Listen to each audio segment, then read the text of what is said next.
নমস্কার বন্ধুরা, সকলকে স্বাগত জানাই। আমি রাকা আর আপনারা শুনছেন কথা ও কাহিনী বাই রাকা। বন্ধুরা, আজ আমি আবারও চলে এসেছি আমার গল্পের সম্ভার নিয়ে।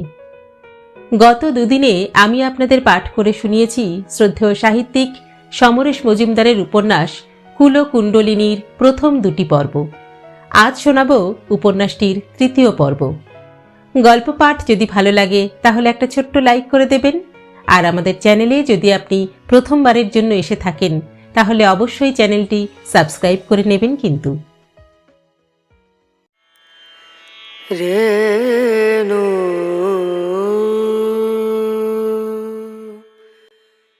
বিধাতার অমোঘ নির্দেশে একদা একটি প্রাণকে জন্ম নিতে হয়েছিল এই পৃথিবীতে। অনেক অনুনয় করেছিলেন তিনি, কিন্তু পরম পিতার আদেশ পরিবর্তিত হয়নি। তাকে আবার একটি জন্ম অতিবাহিত করতে পৃথিবীতে আসতেই হলো। যেহেতু সেই অনন্ত লোকে তিনি নিজের চিন্তায় মগ্ন থাকতেন, সেই হেতু তার পরিমার্জনের প্রয়োজন হয়ে পড়েছিল। তাকে এখন রস, রক্ত, মেদ, মজ্জা, শুক্র, মাংস এবং হাড়ের সমষ্টি একটি শরীর ধারণ করতে হবে এবং সারাটি জীবন ওই শরীরের মূলাধারে নিদ্রিত শক্তিকে জাগ্রত করার সাধনায় ব্যাপৃত থাকতে হবে। কিন্তু পরমপিতা তাকে একটি কৃপা করেছেন। যে গর্ভগৃহে তাকে 10 মাসকাল অবস্থান করতে হবে তা তিনি নিজেই নির্ধারণ করতে পারবেন, কিন্তু হাতে মাত্র একটি রাত। এবং সেই সীমিত সময়সীমার মধ্যেই তিনি নির্বাচন করেন তার জননী জঠর, জন্ম নেন এই পৃথিবীর মাটিতে এবং শৈশব অতিবাহিত করে আজ তিনি এক প্রাপ্তবয়স্ক কিশোর। কালের নিয়মে জীবনে প্রথম এক নারীর প্রতি তিনি আসক্ত হন। তারপর কি হলো? আসুন জেনে নিই আজকের পর্বটি থেকে। শুরু হচ্ছে সমরেশ মজুমদারের উপন্যাস কুলকুণ্ডলিনী তৃতীয় পর্ব। আজ পড়ব তৃতীয় পরিচ্ছেদ, সপ্তমী। উপন্যাসটি প্রাপ্তবয়স্কদের জন্য।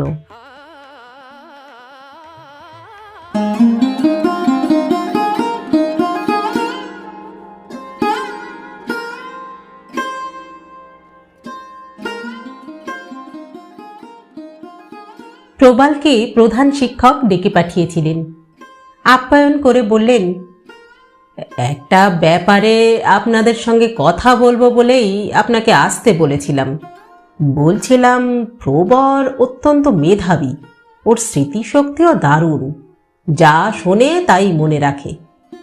কিন্তু একটি 10 বছরের ছেলে অত গম্ভীর হয়ে থাকে কেন বলুন তো? প্রবাল মাথা নাড়ল। আগে ওর স্বভাবটাই ওই রকম, ছেলেবেলা থেকেই। তা প্রবর আপনাদের সঙ্গে কথা টথা বলে না? তেমন একটা বলে না, আসলে যা সম্পর্ক তা শুধু ওর মায়ের সঙ্গেই। অদ্ভুত তো। জানেন, ক্লাসে ওর কোনো বন্ধু নেই। অন্য ছেলেরা যখন হই হই করে তখন ও গম্ভীর মুখে দূরে সরে থাকে। কোনো খেলাধুলায়ও ও কিন্তু পার্টিসিপেট করে না। ওই বয়সী ছেলেদের তুলনায় ও অনেক বেশি ম্যাচিওর বলে মনে হয়। এটা কিন্তু ঠিক নর্মাল নয়। হ্যাঁ, ঠিকই বলেছেন, আমি জানি, কিন্তু কি করব বলুন তো? আপনারা ওকে কিন্তু একবার সাইকিয়াট্রিস্ট দেখাতে পারেন। সেই পর্যায়ে গিয়েছি বলে কি আপনি মনে করছেন? সেই পর্যায়ে মানে? আরে, এদেশে সবাই ভাবে পাগল হলেই বুঝি তবে সাইকিয়াট্রিস্টের কাছে যেতে হয়, কিন্তু তা কখনোই নয়। জ্বর হলেও তো আমরা ডাক্তার ডাকি, তাই না? আচ্ছা, বাড়িতে ও পড়ার বই ছাড়া আর কি কি পড়ে বলুন তো? আগে এই ব্যাপারে আমার বাবা ওকে পূর্ণ স্বাধীনতা দিয়েছেন। আসলে সেইটা কিন্তু ঠিক হয়নি। ও বঙ্কিম, শরৎ সব পড়ে ফেলেছে। ওর ক্লাসের অন্য ছেলেরা যা পারে না ও তাও কোট করতে পারে, অথচ ঠাকুরমার ঝুলি জাতীয় বই কিন্তু ও পড়েনি। এত কথা আপনাকে বলছি কারণ প্রবর আমার স্কুলের গর্ব হতে পারে।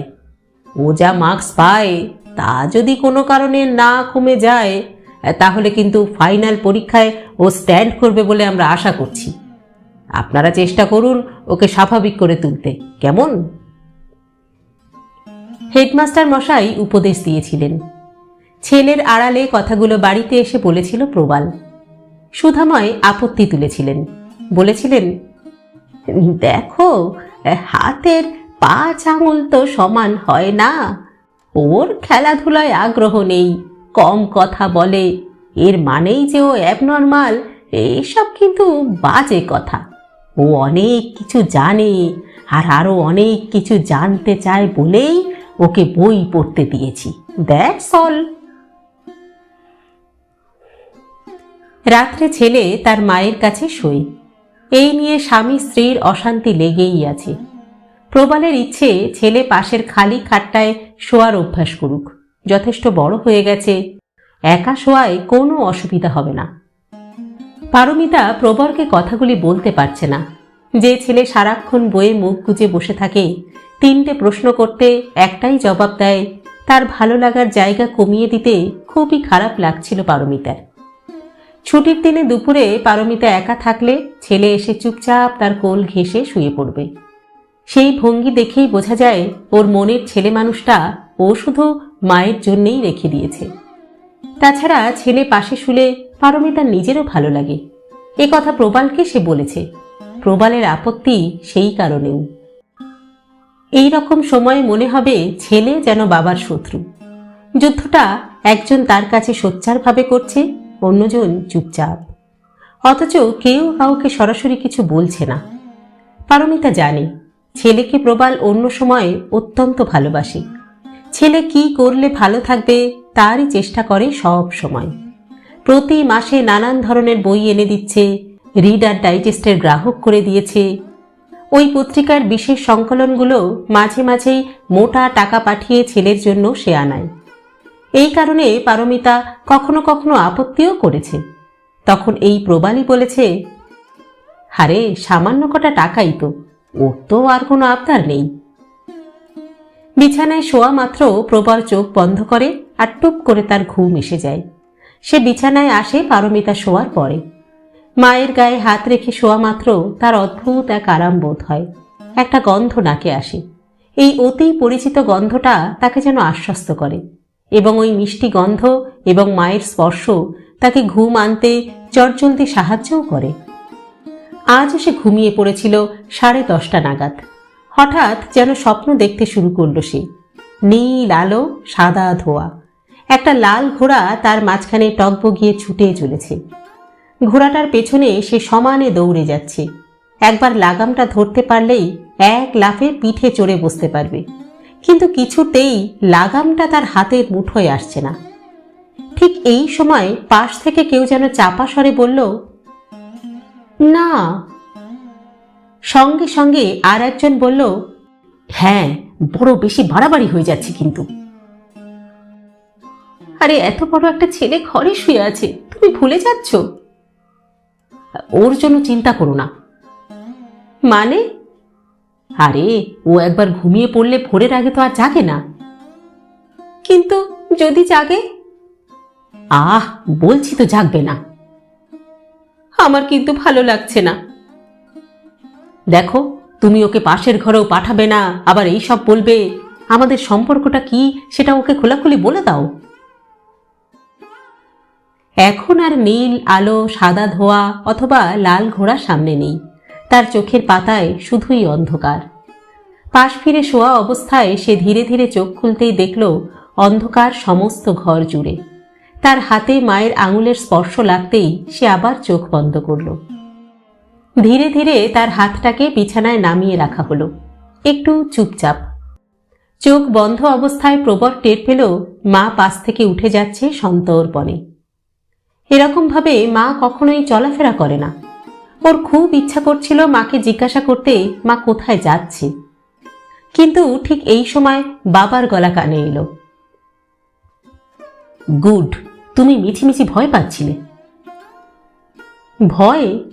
মা কাকে ভয় করতে যাবে? মাথামুন্ডু কিছুই বুঝতে পারছিল না সে। কিন্তু ওরা ঘর অন্ধকার করে কথা বলছে কেন? সে আবার চোখ খুলল। প্রথমে বড্ড ঘন মনে হয়েছিল, এখন আর ততটা অন্ধকার মনে হচ্ছে না। খোলা জানলা দিয়ে আকাশের এক ধরনের ঘোলাটে আলো ঘরে এসে ঢুকে সেই অন্ধকারকে যেন সামান্য সরিয়ে দিয়েছে। প্রবর ঘাড় ঘুরিয়ে ওদের খুঁজছিল, কোথাও দেখতে পাচ্ছে না, কিন্তু শব্দ আসছে, চুম্বনের শব্দ। বাবা কি মাকে চুমু খাচ্ছে, নাকি মা বাবাকে? ওই শব্দ আবার কানে আসা মাত্র সে স্থির হয়ে গেল, চোখ বন্ধ করল। হঠাৎই কষ্ট জমতে শুরু করলো বুকের পাঁজরের তলায়। তার মনে হচ্ছিল সে সব কিছু থেকে বঞ্চিত। মায়ের যে স্পর্শ এবং গন্ধ একমাত্র তার নিজের সম্পত্তি বলে এত কাল সে মনে করত, সেটা মিথ্যা, একদম মিথ্যা।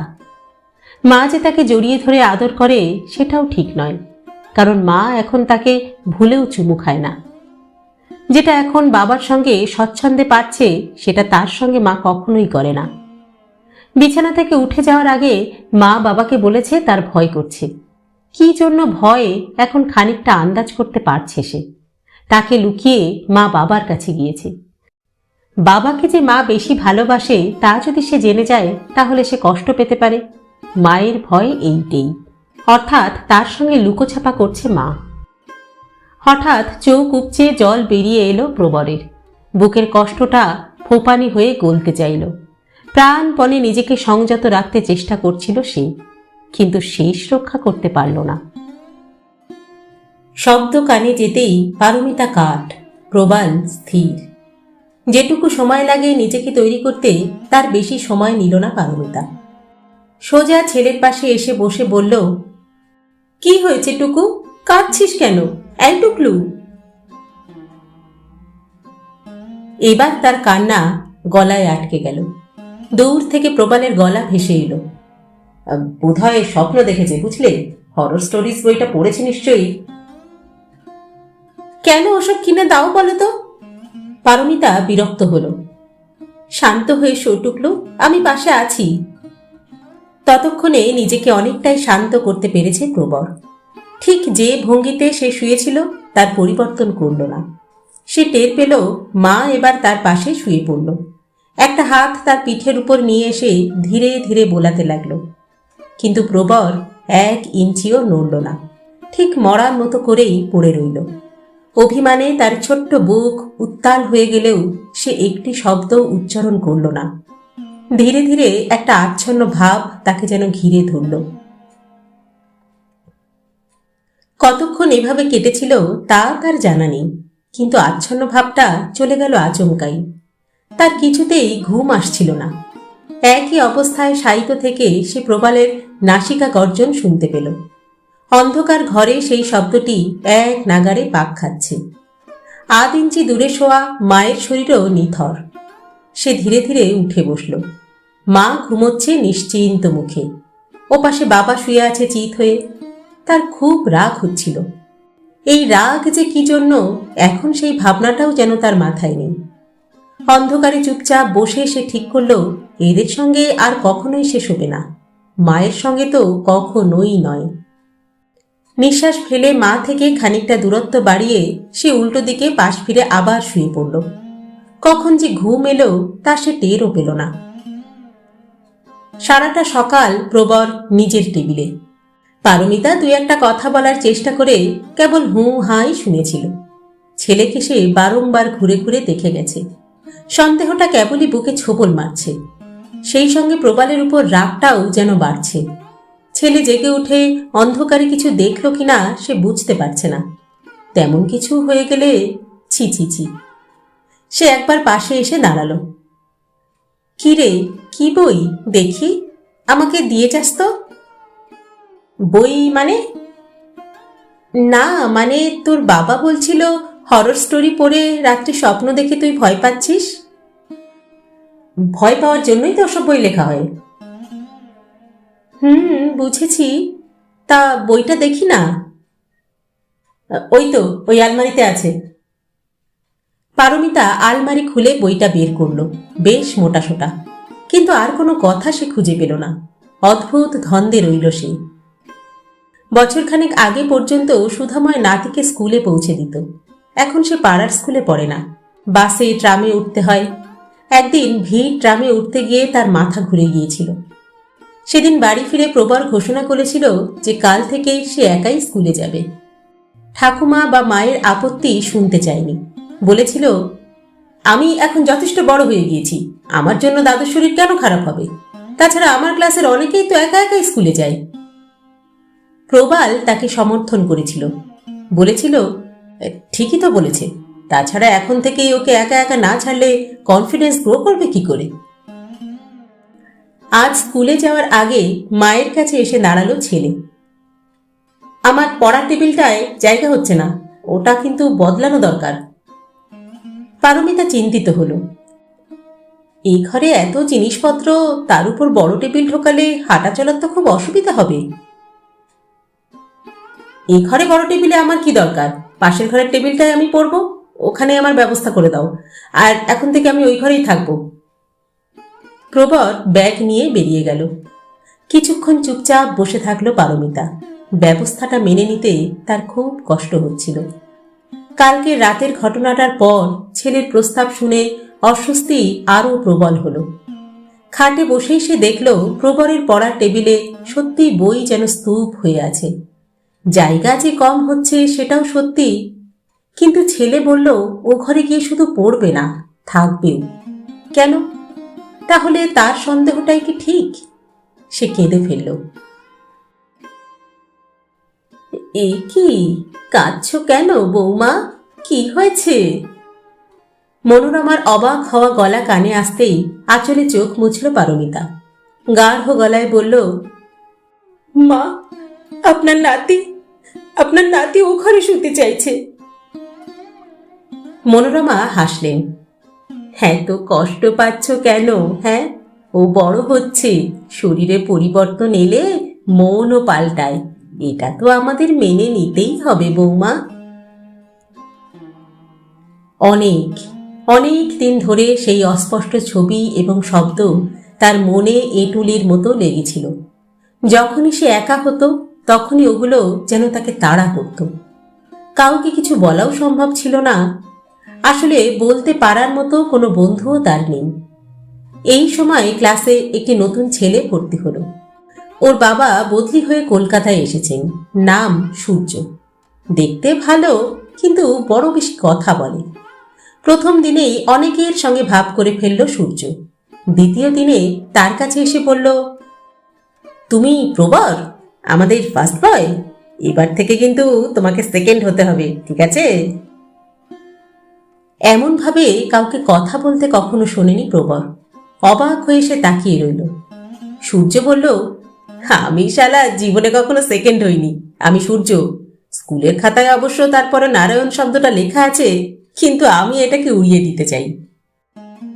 প্রবর হেসে বলেছিল, ভালোই করেছ। গুড। তা তোমার নাকি খুব পড়াশোনা? না, একদমই না। তা অ্যাডাল্ট বই পড়ো? যেমন? যেমন ধরো বাংলায় চরিত্রহীন। অ্যাডাল্ট মানে তুমি কি বলতে চাইছো? আরে যেসব বইতে বড়দের ব্যাপার স্যাপার আছে, চুমু খাওয়া টাওয়ার গল্প, এই আর কি। সঙ্গে সঙ্গে প্রবরের মনে পড়ে গিয়েছিল, বড়রা পরস্পরকে চুমু খেলে অ্যাডাল্ট ব্যাপার হয় বুঝি। সে বুঝতে পারছে না মনে করে সূর্য বলল, ইংরাজি সিনেমা দেখো, সেখানে কিন্তু সবাই টপাটপ চুমু খায়, কেউ কিছু মনেও করে না। বাংলাতে কিন্তু সেটা আবার খারাপ ব্যাপার। চরিত্রহীনে দিবাকরকে তার বৌদি চুমু খেয়েছে, আমাকে তাই মা ওটা পড়তে দেয়নি, কিন্তু আমার এক মাস্তুতো দিদি সেটা আমাকে পড়ে শুনিয়েছিল। তা তুমি পড়েছ? হ্যাঁ পড়েছি, কিন্তু আমার তো খারাপ লাগেনি। আরে খারাপ লাগলে অ্যাডাল্টরা চুমু খাবে কেন বলো? তা তুমি কাউকে খেয়েছো? কি? চুমু। সবাই তো ছেলেবেলায় খায়। তুমি আমার কথা বুঝতে পারছো না, সেই খাওয়া নয়। না না, আমি কোনো বড় মেয়েকে চুমু খাইনি। হো হো, তাই বলো, আমি কিন্তু খেয়েছি, আমার সেই মাস্তুতো দিদিকে। প্রথম প্রথম খারাপ লাগতো, পরে ফাইন। খুব রাগ হয়ে গেল প্রবরের। সে জিজ্ঞাসা করল, এসব কথা আমাকে বলা কেন? তোমার মাস্তুতো দিদিকে তো আমি চুমু খাচ্ছি না। সূর্য হেসে চলে গিয়েছিল, কিন্তু তারপর থেকে রোজই তার সঙ্গে কথা বলতো। কথা বলার বিষয়ের অভাব হতো না ছেলেটার, এবং সেসবই নরনারীর শরীর নিয়ে। সে তার বাবা মাকে নগ্ন অবস্থায় শুয়ে থাকতে দেখেছে, এই গল্প করতেও দ্বিধা করল না। প্রবর চেষ্টা করেছিল ওকে এড়িয়ে থাকতে, কিন্তু সূর্য নাছোড়বান্দা। মুখে এইসব কথা বললেও সূর্য যে ছাত্র হিসাবে ভালো তা কিছুদিনের মধ্যেই বোঝা যাচ্ছিল। হাফ ইয়ারলি পরীক্ষার পর দেখা গেল সূর্য প্রবরের চেয়ে 4 নাম্বার বেশি পেয়ে প্রথম হয়েছে। প্রচণ্ড ধাক্কা খেল প্রবর। এই রকম বাজে কথা বলা যে ছেলে, সে কি করে এত ভালো ফল করে? আর তখন থেকেই সূর্যের সঙ্গে ওর একটু করে ঘনিষ্ঠতা বাড়তে থাকলো। ক্লাস 9-এ তখন প্রবরের ঠোঁটের উপর কালচে রোমের শুরু। ভূমিষ্ঠ হবার পর থেকে যে শরীরটা শুধু বেড়েই চলেছিল, তার কিছু কিছু পরিবর্তন আসছে। গলার সরু স্বর ভেঙে ফেলা হচ্ছে। এই সময় সূর্য একদিন তাকে একটা বই এনে দিল, দিয়ে বলল, কাউকে দেখাস না কিন্তু। বইটির মলাট নেই, উপরে একটা সাদা কাগজে লেখা ট্রপিক অফ ক্যান্সার। প্রবর অবাক হলো। সে মনে করল এটি ক্যান্সার রোগ সম্পর্কিত বই, এবং তা কাউকে না দেখানোর যে কি আছে তা সে বুঝতে পারল না। রাত্রে বইয়ের আড়ালে বইটি রেখে পড়তে গিয়ে সে খুব হোঁচট খাচ্ছিল। ভাষা বেশ খটোমটো লাগছিল, এবং ক্রমশ আদিরসের ঘোরালো পরিবেশ তাকে বিভ্রান্ত করছিল। তার মনে হলো এই বই পড়তে বেশ পরিশ্রম করতে হবে, এবং তার বিনিময়ে তেমন লাভও কিছু হবে না। বরং সূর্য একবার একটি কাব্য তাকে দিয়েছিল, ভারতচন্দ্রের বিদ্যাসুন্দর। ছন্দে লেখা, ভাষাও প্রাচীন, কিন্তু পড়লে শরীরে উত্তাপ আসে। বস্তুত শরীরের মধ্যে যেন আর এক শরীর, যার জন্ম 12-13 বছর বয়সে। সে আবিষ্কার করেছিল এই সব বই পড়ে। সূর্যর বাবার সংগ্রহে অনেক রকম বই আছে, এবং সে তাদের লুকিয়ে সেগুলো নিজে পড়ে এবং তাকে পড়ায়। কিন্তু সূর্যর সঙ্গে ভালো সম্পর্ক থাকা সত্ত্বেও তার একটি আক্ষেপ থেকে গেছে। এখনো পর্যন্ত কোনো পরীক্ষায় সে প্রথম হতে পারেনি। সূর্য বরাবর 5 থেকে 10 নাম্বার এগিয়ে আছে। পারমিতা তাকে বলেছিল, ছেলেটা কি করে এত ভালো করছে একবার জেনে নে। ও কি বই টই পড়ে, কি বিষয় নিয়ে আলোচনা করে সেটা লক্ষ্য কর, দেখবি তুইও ঠিক পারবি। প্রবর মাকে কিছু বলতে পারেনি। সূর্য সেই মাস্তুতো দিদির বিয়ে হয়ে গেছে। বিয়ের পর যখন ফিরে এসেছিল, তখন সেই মাস্তুতো দিদি সূর্যকে একটা বই পড়তে দিয়েছিল। মহিলাকে তার স্বামী দিয়েছিলেন। সূর্যের মতে পৃথিবীর অন্যতম শ্রেষ্ঠ দেহবাদের গল্প, বড় বড় হরফে ছাপা চটি বই, বাংলায়। পড়লেই কেমন গা গুলিয়ে যায়। সেসব বইয়ে মলাট নেই, তাই নামও নেই। প্রবর ঠিক করলো এই ধরনের বই সে আর পড়বে না, সূর্য দিলেও না। এইসব বই একবার পড়লে 2-3 দিন অন্য কিছুতে আর মন দেওয়া যায় না, পড়াশোনারও খুব ক্ষতি হয়। সূর্য যে কিভাবে এগুলো পড়েও একদম স্বাভাবিক থাকে তা সে কিছুতেই বুঝতে পারে না। সুধাময়ের শরীর খারাপ চলছিল কিছুদিন থেকেই, বুকে ব্যথা হয়, ডাক্তার, ওষুধপত্র সব চলছে। একটু বড় হয়ে যাওয়ার পর থেকে দাদুর সঙ্গেই সে যা কথা বলে বাড়িতে থাকতে। রোজ সকালে স্টেটসম্যান পড়েন সুধাময়, আর ভুল ত্রুটি দেখলেই সম্পাদককে চিঠি লেখেন। সেই চিঠি নাতির হাতে দেন পোস্ট করতে। বিকেলে স্কুল থেকে ফিরে দাদুর পাশে কিছুক্ষণ বসে থাকে প্রবর। বেশি কথা বলা বারণ সত্ত্বেও সুধাময় বকর বকর করেন। আজকাল প্রায়ই তিনি মৃত্যুর কথা বলেন। জানো দাদু, শরীরটা ক্রমশ জং ধরে যাচ্ছে। শৈশবে জন্মাবার পর নিজের ইচ্ছায় শিশু শরীর তো নাড়াতে পারে না, আবার আবার দেখো এই বৃদ্ধ বয়সে কোনো কোনো অঙ্গ ঠিক তেমনি অচল হয়ে যাচ্ছে। 75 বছর ধরে ব্যবহার করতে করতে ক্ষয় তো হবেই। তা আমার বুকের যন্ত্রটিরও সেই অবস্থা। প্রবর জিজ্ঞাসা করেছিল, এইসব ভাবতে খুব কষ্ট হচ্ছে তোমার, না? সে তো হবেই, এতদিন পৃথিবীতে আছি, ছেড়ে যেতে কষ্ট হবে না? ছেড়ে যাবে কেন? এইটাই যে নিয়ম দাদু ভাই। গাছে কুড়ি ধরে, তা থেকে ফুল ফোটে, তারপর ফুল ঝরে যায়। যদি কোনো ফুল না ঝরতো তাহলে নতুন কুড়ি ধরার জায়গাই তো হতো না আর গাছে। ছেলে নাতিদের জায়গা ছেড়ে দিয়ে চলে যেতেই যে হয় দাদু ভাই। সুধাময় এখন যখন কথা বলেন তখন তিনি ভুলে যান যে তিনি 15 বছরের ছেলের সঙ্গে কথা বলছেন। প্রবরের ভালো লাগছিল না কথাগুলো। কিছুক্ষণ চুপ করে থেকে সে বলল, কোথায় যেতে হয় দাদু? হ্যাঁ? সুধাময় হাসলেন। ওইটাই তো রহস্য দাদু, কেউ জানে না। কোথা থেকে এসেছি, কোথায় যাব, তা মানুষ আজ পর্যন্ত আবিষ্কার করতে পারেনি। আর পারেনি বলেই নানা রকম গল্প তৈরি করে নিজেকে ভুলিয়ে রাখে। এই যেমন তোমার ঠাকুরমার ধারণা যে পূজা অর্চনা করলে তিনি স্বর্গে গিয়ে দেবতাদের সঙ্গে থাকবেন। স্বর্গে দেবতা আছে কিনা তা জিজ্ঞাসা করলেই কিন্তু তিনি রেগে যাবেন। কিন্তু ওই ভাবনা তার মনকে শান্তিতে রাখে। এই জন্যেই মানুষ ভাবে, কিন্তু কেউ কিছু জানে না। আমরা হিন্দুরা শরীর পুড়িয়ে ফেলি, কিন্তু কেন? শরীর ছোট্ট হয়ে জন্মেছিল, একটু একটু করে বড় এবং শক্তিশালী হলো। পৃথিবীর জল হাওয়ায় একসময় পুরনো হয়ে জীর্ণ হতে লাগলো। সেই শরীর ছেড়ে প্রাণ চলে গেলে তাকে পুড়িয়ে ছাই করে মাটির সঙ্গে আবার মিশিয়ে দাও। মুসলমান বা খ্রিস্টানদের ধারণা কিন্তু অন্য রকম। তারা মৃত মানুষদের প্রতি শ্রদ্ধা জানান শরীর সমাধি দিয়ে। সেই সমাধি বেদী তাদের স্মরণ করিয়ে দেয় যে ভালোবাসার মানুষটি ওইখানে মাটির নিচে শায়িত আছেন। আমি চলে গেলে তোমরা আমাকে ইলেকট্রিক চুল্লিতে দেবে, কেমন? আর আর আমায় নিয়ে যাবে সৎকার সমিতির গাড়িতে। কেউ গলায় কাছা দেবে না, ন্যাড়া হবে না কেউ।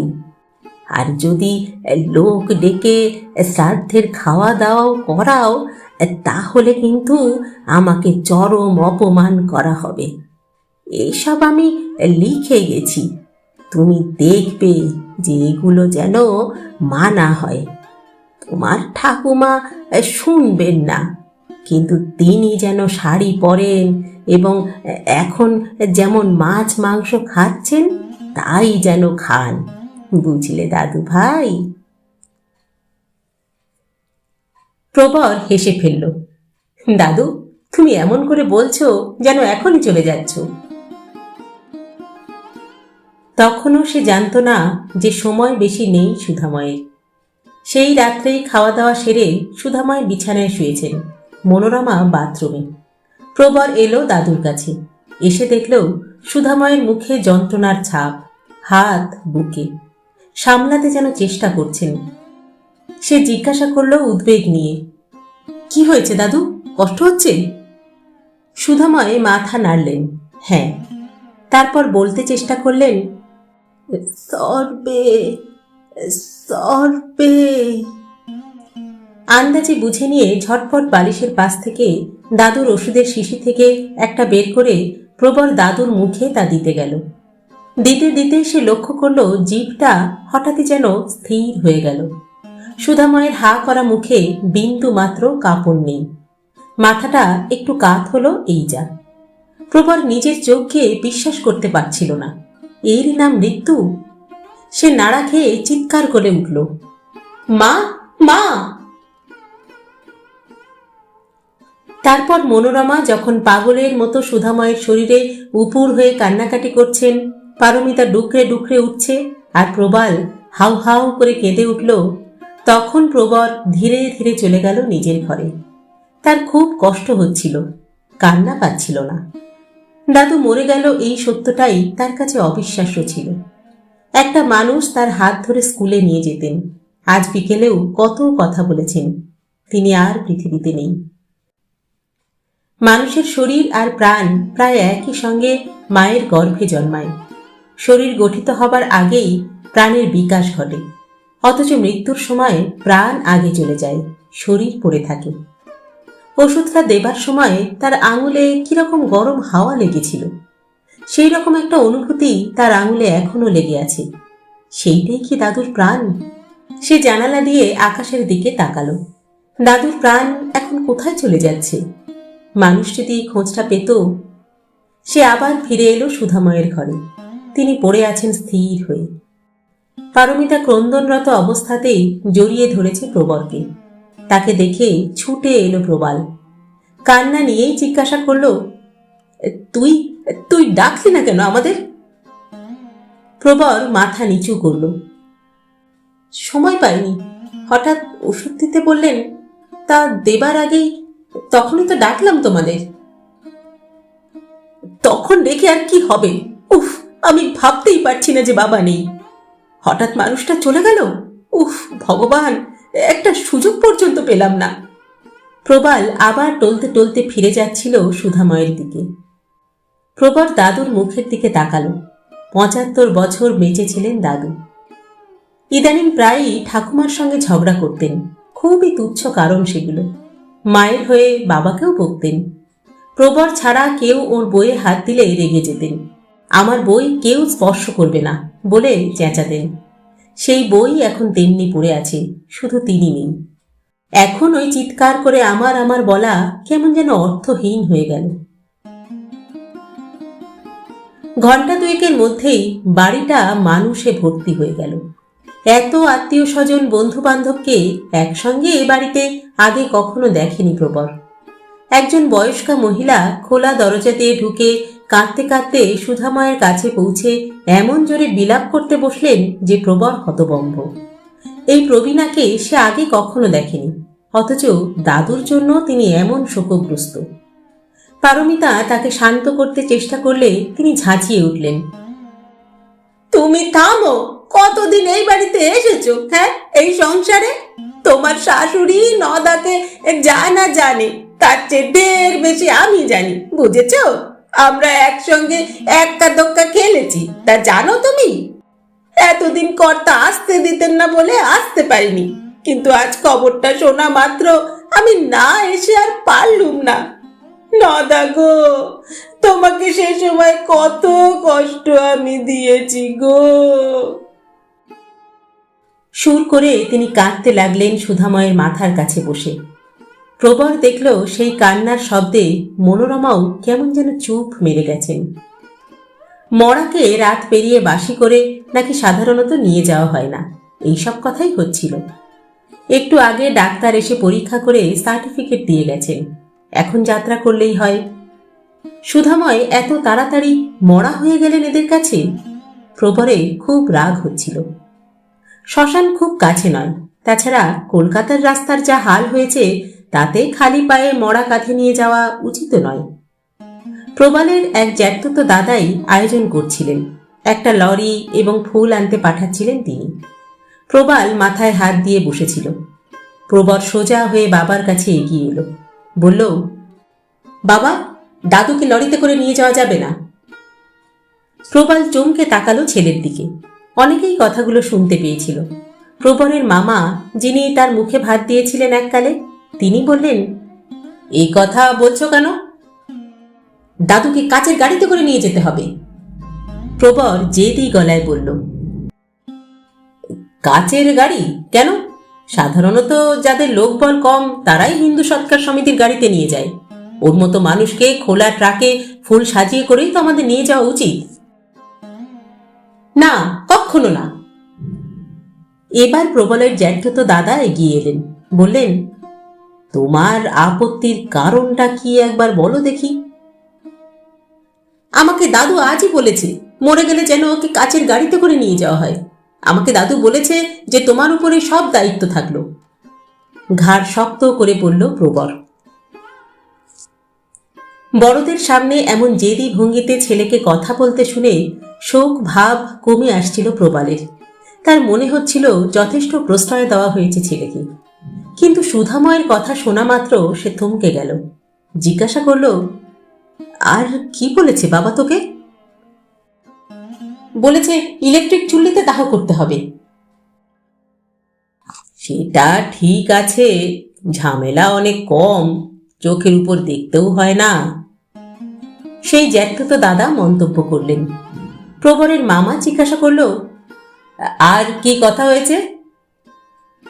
দাদু বলেছে যে দাদু সব লিখে রেখে গেছে। কোথায়? দাদু ডায়েরি লিখত। সঙ্গে সঙ্গে ডায়েরির সন্ধান শুরু হলো। সেটা পেতে বেশি দেরিও হলো না। আজ সকালেও ডায়েরি লিখেছেন সুধাময়। এখন সংসারে বাস করতে আমার আর ইচ্ছে হয় না। কেন এককালে 50 পেরিয়ে গেলে বনে যাওয়ার নির্দেশ থাকতো তা আমি এখন বেশ বুঝতে পারছি। বিবর্তনের জন্য 50কে 70 করা উচিত। এখন আমি যেন একটি দ্বীপের মতো বাস করছি। ছেলে আমাকে অশ্রদ্ধা করে না, কিন্তু স্বাবলম্বী হবার পর ধীরে ধীরে আমার সঙ্গে কি রকম যেন দূরত্ব তৈরি হয়ে গেল। এখন তাকে আমি আর বুঝতে পারি না। মনোরমা আমাকে ভালোবাসে, কিন্তু বোঝে না। আর বৌমা খুব ভালো মেয়ে, কিন্তু আমার সঙ্গে দূরত্ব তো সে রাখবেই। ভরসা শুধু আমার নাতি, কিন্তু সেও বা আর কদিন।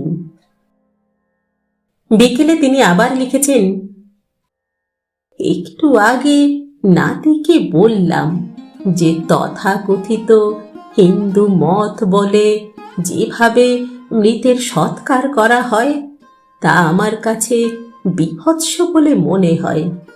মৃত আত্মীয়দের মুখে পিণ্ড গুজে দিতে হয় শ্মশানে, এ আমি ভাবতেও পারি না। আমি নাতিকে আজ বলেছি আমায় হিন্দু সৎকার সমিতির কাচের গাড়িতে যেন নিয়ে যাওয়া হয়।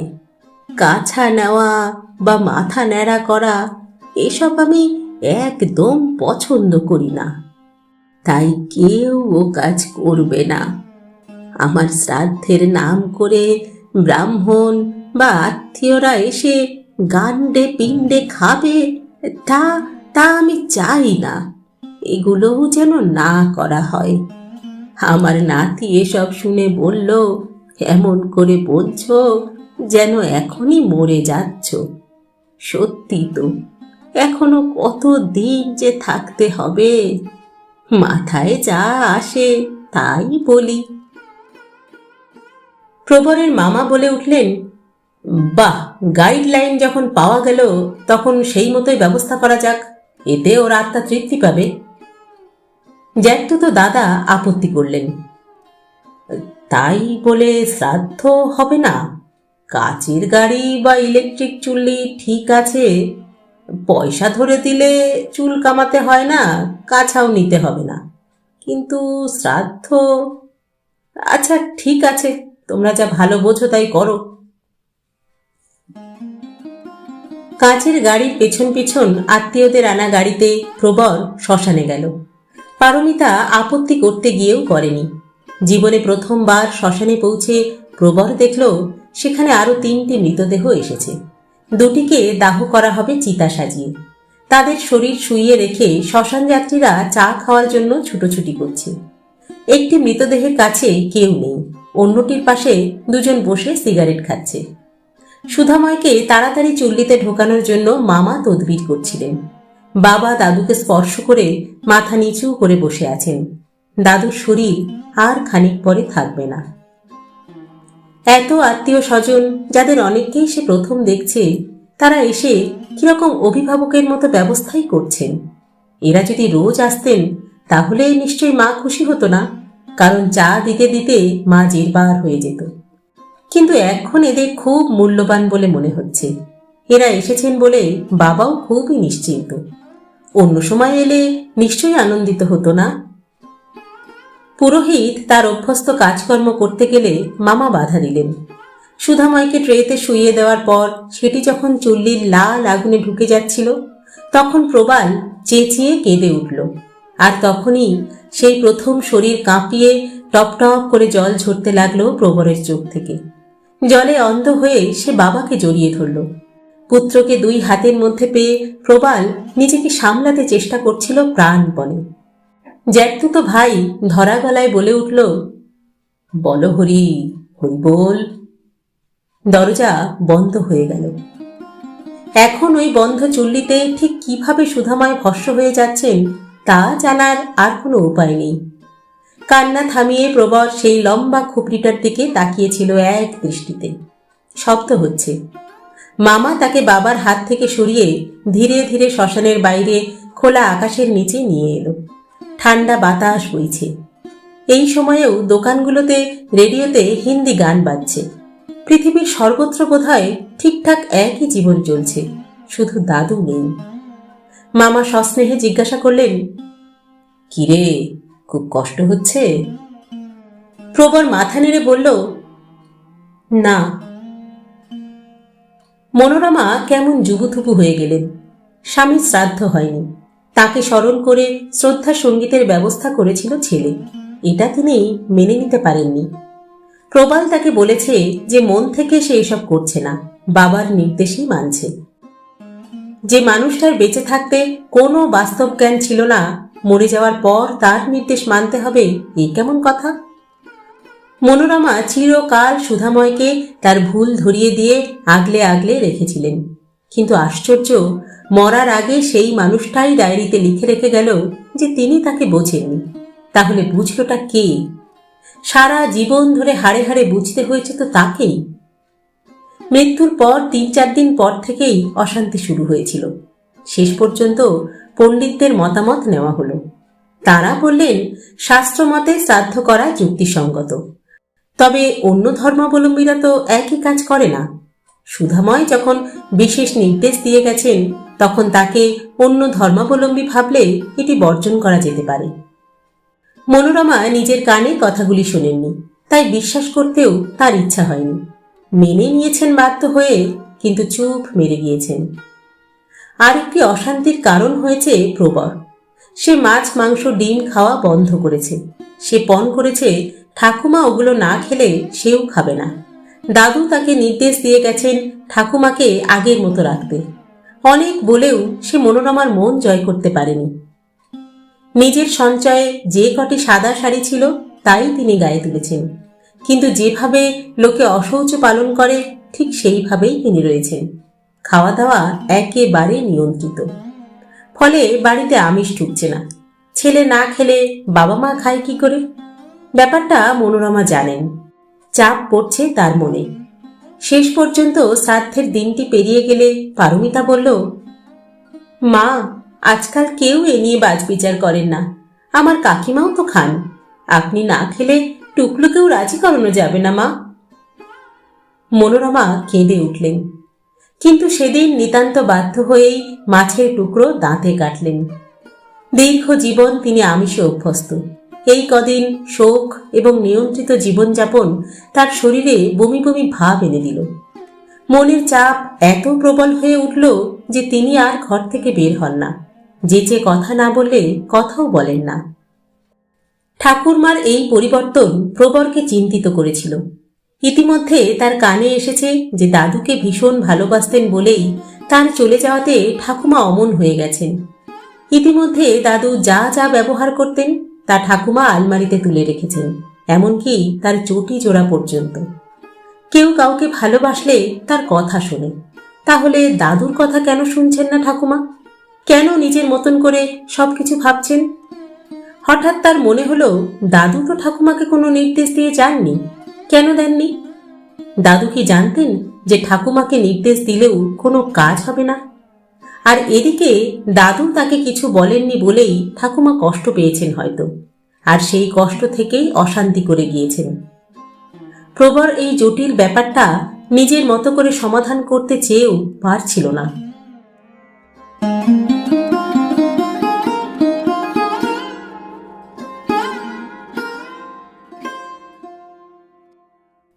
জীবনের প্রথম বড় পরীক্ষার কিছু আগে আগে যখন এই বিপত্তি, তখন প্রবালের ধারণা হয়েছিল যে রেজাল্ট ভালো হতে পারে না। কিন্তু সব চেয়ে চমকে গেল সূর্য। ফাইনালে প্রবল তার থেকে 3 নাম্বার পেয়ে 10th হয়েছে। ওই 3-এর মধ্যে আরও 4 জন থাকায় সে 15 নম্বরে জায়গা পেয়েছে। হেডমাস্টার মশাই ফল ঘোষণা করলে সূর্য সোজা এগিয়ে এসে প্রবরের হাতে হাত মিলিয়ে বলেছিল, অভিনন্দন। হঠাৎ প্রবরের মনে হয়েছিল কাজটা বুঝি ঠিক হয়নি। সূর্য আর একটু বেশি খাটলে হয়তো তার চেয়ে 1 নাম্বার বেশি পেতে পারত। তাহলে কখনো দ্বিতীয় না হওয়া রেকর্ড তার বজায় থাকত। এখন কেমন করুণ হয়ে গেছে সূর্যর মুখ। প্রথম বিভাগে এবং বেশ কয়েকটা স্টার যেন আর ধর্তব্যের বিষয় নয়। সে হেরে গিয়ে অভিনন্দন জানাচ্ছে। যেভাবে অনেক দিন 1 নম্বরে থাকা টেনিস প্লেয়ার ম্যাচে হেরে বিজয়ী প্রতিপক্ষের জন্য সৌজন্য দেখিয়ে হাত মেলাতে বাধ্য হয়, এও যেন ঠিক তেমনি। 10ম না হয়ে 16তে নাম থাকলে তার এমন কি ক্ষতি হতো? সূর্যর সঙ্গে তার আর কোনো প্রতিযোগিতা থাকবে না। ও বিজ্ঞান নিচ্ছে না, প্রবল বিজ্ঞান নিয়েই পড়বে। দাদুর ইচ্ছে ছিল সে ডাক্তার হোক, তার নিজেরও খারাপ লাগে না। সূর্য বলে, আমি ইংরাজি সাহিত্যের অধ্যাপক হতে চাই। তাহলে এখন থেকে তাদের পথ আলাদা। কিরকম উদাস উদাস হয়ে যাচ্ছিল প্রবরের মন। বাড়িতে এখন শান্তির আবহাওয়া। মা বাবা খুব খুশি। এমনকি ঠাকুমাও খবর শুনে অনেক দিন পর সামান্য হাসলেন। খাওয়ার টেবিলে বসে প্রবাল বলল, এখন তো তুই সাবালক। আগে সবাই কলেজে যেত ওই বয়সে। এবার তুই কিন্তু মুখটা সাফ করে ফেল, বুঝলি? আমি তোকে একটা ভালো দেখে রেজাল্ট প্রেজেন্ট করছি, শেভ করে ফেল। পারমিতা আপত্তি করল, না রে, একদম দাড়ি কামাবি না টুকলু। নরম দাড়িতে ভারী সুন্দর দেখাচ্ছে তোকে। একবার কামাতে আরম্ভ করলে সারা জীবন আর তুই নিস্তার পাবি না। সে বড় হয়ে গেছে। প্রবরে প্রায় এই কথা মনে হয়। আজকাল গম্ভীর হয়ে থাকতেই তার ভালো লাগে। কথা না বলার অভ্যাসটা অবশ্য অনেক কেটেছে। আজ পড়ার টেবিলে বসে জানলা দিয়ে বাইরের দিকে তাকাতেই নতুন ফ্ল্যাট বাড়িটার দিকে নজর গেল। চোখের সামনে একটু একটু করে বাড়িটাকে তৈরি করে ফেলল প্রমোটার। কদিন থেকেই লোক আসছে বিভিন্ন ফ্ল্যাটে। আজ একেবারে সামনের ফ্ল্যাটের জানলায় পর্দা পড়ে গেছে। প্রবর দেখল কেউ একজন পর্দাটা সরালো। ফর্সা সুন্দর একটি মুখ জানলা দিয়ে এগিয়ে এসে নিচের দিকে তাকালো। তারপর মুখ তুলতেই তার সঙ্গে চোখাচোখি হয়ে গেল। 2 কি 3 মুহূর্ত। হঠাৎ মেয়েটি ফিক করে হেসে ভিতরে চলে গেল। বুকের ভিতরটা কেমন যেন চনমনিয়ে উঠল প্রবরের। মেয়েটা তাকে দেখে ওইভাবে হাসল কেন? এমন হাসি তার দিকে তাকিয়ে কেউ হাসেনি আজ পর্যন্ত। তার খুব ইচ্ছে করছিল মেয়েটিকে আর একবার দেখতে। সে ঠায় বসে রইল, কিন্তু মেয়েটা আর জানলায় আসছিল না। পারমিতা যখন তাকে প্রয়োজনে ডাকল, তখন জানলা থেকে উঠে যেতে একটুও ইচ্ছা করছিল না প্রবরের। এখন সারা দিন কেমন যেন জ্বর জ্বর ভাব। তার শরীরের তাপ একটুও বাড়েনি। সব সময় তাকে পড়ার টেবিলটা যেন টানছে। চেয়ারে বসলেই নজর চলে যাচ্ছে জানলার বাইরে। সেই মেয়েটিকে আর একবার সে দেখতে পেয়েছে। সূর্য সুনীল গাঙ্গুলির কবিতা আবৃত্তি করত। রবীন্দ্রনাথ কিংবা জীবনানন্দ নয়, একেবারে আজকের কবি। এতে যে সে প্রচণ্ড আধুনিক তা প্রমাণিত হয়ে যেত। সেই কবিতার একটা লাইন যেন ঠিকঠাক মিলে গেল এখন। ভ্রুপল্লব ডাক দিলে দেখা হবে চন্দনের বনে। মেয়েটি যেভাবে ভ্রু তুলে তার দিকে তাকিয়েছিল, তাতে সেই রকম আহ্বান ছিল বলেই মনে হচ্ছিল প্রবরের। আজ সারা দিন সে কোথাও যায়নি। পারমিতা বলেছে, এই তো সবে রেজাল্ট বের হলো, এখনই এত কি পড়াশুনো করছিস বলতো? প্রবর হেসে বলেছিল, তুমি বুঝবে না মা। দ্বিতীয় দিনে সেই পরিবারটির মোটামুটি একটা চেহারা পেয়ে গেল সে, নিজের চেয়ারে বসে বসেই। 4 জনের সংসার, একটি চাকরও আছে। বাবার বয়স প্রায় 50-এর কাছাকাছি, মা পারমিতার বয়সী এবং বেশ গিন্নিবান্নি। ওরা 2টি বোন, একজন হাসে এবং অন্যজন গম্ভীর হয়ে থাকে। যে গম্ভীর সে খুবই সাধারণ, জানলায় এলে আকাশের দিকেই কেবল তাকিয়ে থাকে। কে বড় তা প্রবর বুঝতে পারছে না, কিন্তু এর মধ্যে যার জন্য এত অপেক্ষা তার দেখা সে কয়েকবার পেয়েছে, আর দেখা হলেই সেই হাসি যা আলোর মতো ধুইয়ে দেয়। এ এক অন্য রকম অনুভূতি যা এর আগে তার কখনো হয়নি।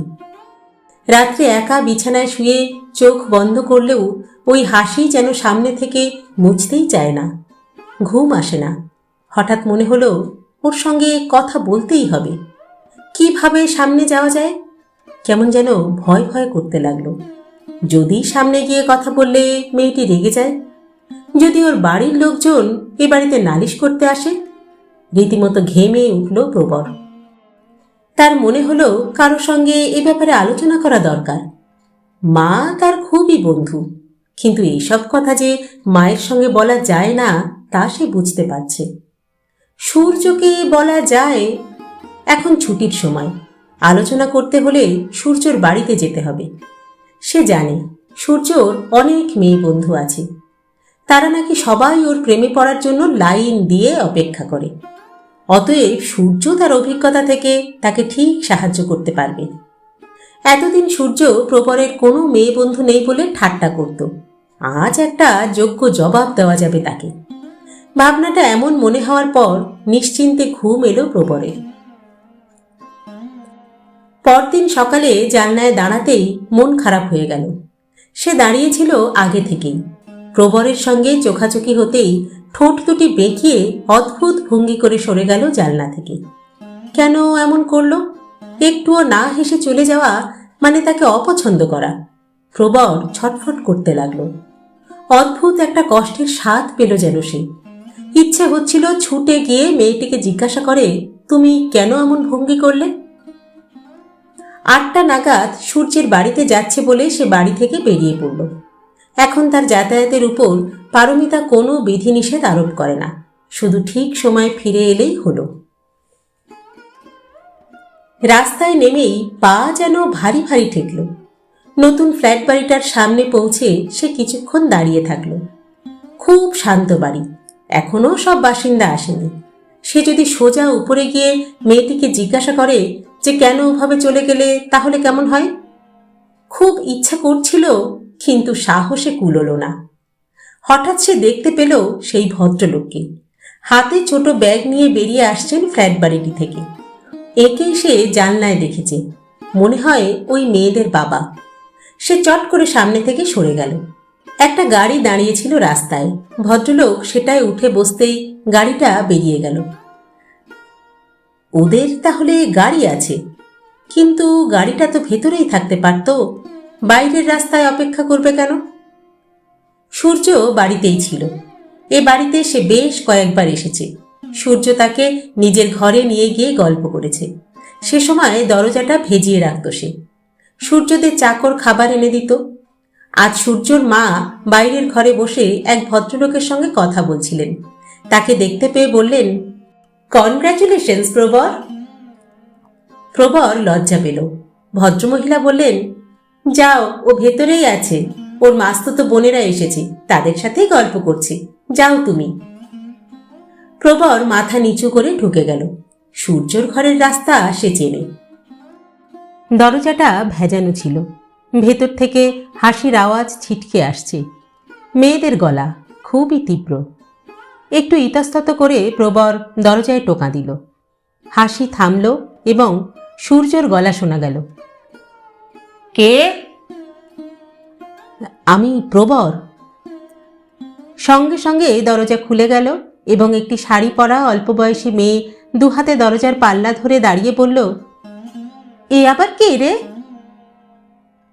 এই সময় সূর্যকে দেখা গেল। আরে আয় আয়, হোয়াট এ সারপ্রাইজ! আয় ভেতরে আয়। এই দেখ তোরা, এ হলো প্রবর, খুব ভালো ছাত্র বুঝলি, আমার বন্ধু। আর প্রবর, এরা হলো আমার দুই মাস্তুতো বোন, গান আর স্লোগান। দরজায় দাঁড়ানো মেয়েটি দৌড়ে গিয়ে সূর্যর জামা আঁকড়ে ধরল, আর একটি স্কার্ট পরা মেয়ে একই সময় চিৎকার করে সূর্যকে বকতে লাগলো। হাত তুলে হার স্বীকার করার ভঙ্গিতে সূর্য বলল, আচ্ছা ঠিক আছে ঠিক আছে বাবা, ঠিক আছে, আমি উইথড্র করে নিচ্ছি। আচ্ছা প্রবর, এই দেখ, এই শাড়ি পরাটি হচ্ছে তান, আর ইনি হচ্ছেন গান, আমার মাস্তুতো দুই বোন। মুক্ত হয়ে জামা ঠিক করতে করতে সূর্য বলল, ভয় পাস না প্রবর, এদের মন কিন্তু খুব ভালো। শাড়ি পরা মেয়েটি বলল, এরকম নাম কখনো শুনেছেন? মাথা নাড়ল প্রবর, না সে শোনেনি। তার মন খারাপ হয়ে যাচ্ছিল, সে ভেবেছিল সূর্যকে একলা পাওয়া যাবে। স্কার্ট পরা মেয়েটি বলল, একদম এক্সেপশনাল তাই না, আর নামের মতো আমরাও। সূর্য জিজ্ঞাসা করল, কেন, প্রবর নামটা কি তোরা এর আগে শুনেছিস? শাড়ি পরা মেয়েটি বলল, না, তবে কেমন যেন ফানি ফানি। প্রবর শান্ত গলায় বলল, গান কিংবা তান অবশ্য খুব সিরিয়াস নাম। যার নাম গান তার পরনে স্কার্ট, সে বলল, বাবা সত্যি কি সমঝদার আপনি। সূর্য প্রবরকে টেনে নিয়ে একটা চেয়ারে বসিয়ে দিল। আচ্ছা বাবা, আচ্ছা, এবার সন্ধি বল, কি ব্যাপার বলতো, হঠাৎ এই সকালবেলায় বাড়ি থেকে বেরিয়েছিস? প্রবর নিচু গলায় বলল, একটু কথা ছিল তোর সঙ্গে। হ্যাঁ বল না, সূর্য স্বাভাবিকভাবেই বলল। প্রবর মুখ তুলে তাকাতেই প্রথমে তান এবং পরে গানের সঙ্গে চোখাচোখি হলো। হঠাৎ এই দুই কিশোরী তাকে যেন খুব নার্ভাস করে দিল। সে বলল, না থাক, পরে বলবো। আরে থাকবে কেন, ওরা আছে বলে? আরে ধুর, ওরা আমার খুব বন্ধু, ওদের সামনে তুই সংকোচ করিস না তো, বলে ফেল। বল প্রবলেমটা কি এবার বল। সূর্য জিজ্ঞাসা করল। তান বলল, না বাবা, চল গান, আমরা অন্য ঘরে যাই, মনে হচ্ছে খুব প্রাইভেট কথা। প্রবর তাড়াতাড়ি বলে উঠল, না না, সেরকম কোনো ব্যাপার নয়। তাহলে কি রকম ব্যাপার? গান জিজ্ঞাসা করল। মুখে রক্ত জমল প্রবরের। ওর মনে হলো এখানে না এলেই সে বেঁচে যেত। এবার তান ওকে জিজ্ঞাসা করল, আচ্ছা বলুন তো, আপনি কি প্রেমে পড়েছেন? হ্যাঁ, প্রেমে? হকচকিয়ে গেল প্রবর। সঙ্গে সঙ্গে হো হো করে হেসে উঠল সূর্য। কেন, এতে এত হাসির কি আছে? তান জানতে চাইল। সূর্য হাসতে হাসতেই বলল, আরে প্রবর এত গুড বয় যে ওর কোনো মেয়ে বন্ধু নেই, তো প্রেমে পড়বে কি করে? হ্যাঁ, ইনফ্যাক্ট আমি ওর একমাত্র ছেলে বন্ধু, বুঝলি, প্রেম প্রেম ওর আসে না। হিমা, তাই? গান খিলখিল করে হেসে উঠল। প্রবরের এবার খুব রাগ হয়ে গেল। সে জিজ্ঞাসা করল, আপনি কি মোচার ঘণ্ট রাখতে পারেন? গান অবাক হয়ে বলল, না তো। আপনি প্যারাশুট নিয়ে লাফাতে পারেন? না। আপনি প্লেন চালাতে পারেন? প্লেন? না, কখনো চান্স পাইনি, পেলে হয়তো চেষ্টা করতাম। ঠিক, আমিও কখনো চান্স পাইনি, বুঝেছেন? তান কোমরে হাত রেখে কথাগুলো শুনছিল। এবার বলল, বাহ, এ তো দেখছি খুব স্মার্ট ছেলে। দারুণ কথা বলে তো। তা চান্স কেউ দেয় না মশাই, করে নিতে হয়, বুঝলেন? একদিন আমারও তো সেই ইচ্ছা হয়নি। প্রবর গম্ভীর গলায় বলল, এখন হয়েছে? তান হাসল। কাকে দেখে, আমাদের দুজনকে দেখে নাকি? গান বলল, এই দিদি যা, খালি তোর ফাজলামি, দেখছিস না মুখ চোখ কেমন হয়ে গিয়েছে, ওটা হলে বাইরে কোথাও হয়েছে, তাই বন্ধুর কাছে উনি বলতে এসেছেন। সূর্য বলল, কিরে তাই নাকি? ইন্টারেস্টিং ব্যাপার তো। তুই শেষ পর্যন্ত? না, আমি ঠিক বিশ্বাস করতে পারছি না। আচ্ছা বল বল, খুলে বল, সব প্রবলেম সলভ করে দিচ্ছি আমি। তান এসে বসলো গানের পাশে, বলল, নির্দ্বিধায় বলুন, সূর্য যেটা সলভ করতে পারবে না সেটা কিন্তু আমরা পারবো, বুঝলেন তো? জানেন তো মেয়েদের 3টে চোখ থাকে। প্রবর ওদের দিকে তাকালো। তানের বয়স তাদের সমান হতে পারে, কিন্তু গান 15 পার হয়েছে কিনা সন্দেহ, অথচ ওরা এমন ভাব করছে যে কত অভিজ্ঞ। কোথায় যেন সে পড়েছিল, মেয়েরা ছেলেদের চেয়ে আরও পরিপক্ক হয়, অর্থাৎ বেশি পাকা হয়। তা হোক, এরা যদি শুধুই ঠাট্টা না করে যায় তাহলে ভালো বুদ্ধি দিতেও তো পারে। কিন্তু তবু তার অস্বস্তি হচ্ছিল। সদ্য পরিচিত মেয়েদের কি এসব কথা বলা যায়? সূর্য বলল, শোন, আমার লাস্ট প্রেম হলো তানের এক বন্ধুর সঙ্গে, কিন্তু তান চেষ্টা করেও সে প্রেমকে বাঁচাতে পারেনি। কিন্তু চেষ্টা যে করেছিল তা কিন্তু স্বীকার করতেই হয়। তান ফোঁস করে উঠল, বাহ, তার আগেই তো তুই ওর বন্ধুর পিছনে লাইন দিয়েছিলি, ভুলে গেছিস? সেটা জেনেই তো ব্যাপারটা কেটে গেল। তাছাড়া ওর একটা স্টেডি বয়ফ্রেন্ডও তো আছে। থাক বাবা থাক, তাই নিয়েই থাক, আমি আর ইন্টারেস্টেড নই। সূর্য মুখ বেঁকালো, আঙুর ফল টক। গান হাসল। সূর্য মন্তব্যটিকে উপেক্ষা করে বলল, এই প্রবর, তোর ব্যাপারটা এবার বলতো। এই সব কথাবার্তা শুনে একটু যেন ভরসা পাচ্ছিল প্রবর। এরা কি স্বচ্ছন্দ! যেহেতু তাদের বাড়িতে কোনো সমবয়সী মেয়ে নেই, তাই তার জড়তা আসছে এদের সামনে। সে বলল, তেমন কিছু নয়। সূর্য জিজ্ঞাসা করল, মেয়েটা নিশ্চয়ই স্কুলে পড়ে, তাই না? হয়তো পড়ে, আসলে কি পড়ে সেটা আমি ঠিক জানি না। তান জিজ্ঞাসা করল, কি নাম ওর? সেটাও আমি জানি না। একটু বাঁকা গলায় গান বলল, সে কি, আলাপ হয়েছে অথচ নাম জানেন না? আমার সঙ্গে আলাপ হয়নি। 3 জনের মুখ থেকেই বিস্ময়সূচক শব্দ বের হলো। সূর্য জিজ্ঞাসা করল, কি ব্যাপার বলতো প্রবর? আলাপ হয়নি, নাম জানিস না, কোথায় থাকে সেটা জানিস? হ্যাঁ, সেটা জানি। আমাদের উল্টো দিকে একটা নতুন ফ্ল্যাট বাড়ি হয়েছে, সেখানেই ওরা এসেছে 2 দিন হলো। বললাম তো, তেমন কিছু ব্যাপার নয়। এবার একটু হালকা লাগলো যেন প্রবরের। তান বলল, ও বুঝতে পেরেছি, শুধু চোখে চোখে কথা আরম্ভ হয়েছে, তাই তো? প্রবরের মুখ থেকে বেরিয়ে এলো, কি করে বুঝলেন? জানি মশাই, জানি। তা রাস্তায় দেখা হয়েছে না জানলা দিয়ে? জানলা দিয়ে। তারপরে মাঝে মধ্যে আসছে, আবার হাওয়া হয়ে যাচ্ছে, কি তাই তো? হ্যাঁ, ঠিক তাই। তা সবসময় হাসছে না কোনো ইশারা টিশারাও করছে? না না, সেসব কিছুই করেনি, তবে আজ দেখা হতেই খুব গম্ভীর হয়ে সরে গেল। এটা হলো সেকেন্ড স্টেজ। আপনার ইন্টারেস্ট আছে কিনা সেটাই ও যাচাই করছি। এগুলো সব খুব কমন ব্যাপার, আমি তো অনেকবার করেছি। সামনে পড়লে এমন ভান করেছি যেন চিনিই না। ওর মুখোমুখি হলে দেখবেন ও ঠিক তাই করবে।